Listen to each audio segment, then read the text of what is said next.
At sa buong mundo, ito ang balita.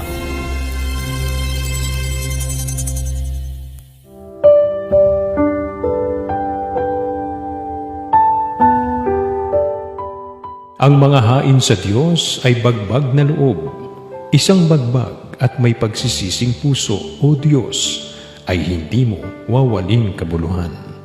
Awit 51:17.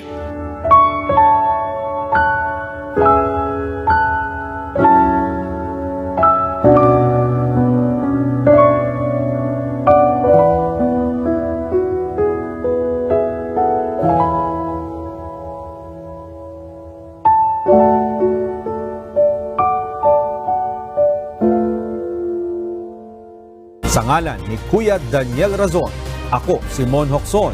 At dito sa UNTV, Diyos ang aming sandigan, serbisyo publiko ang aming pinahahalagahan. Magandang hapon.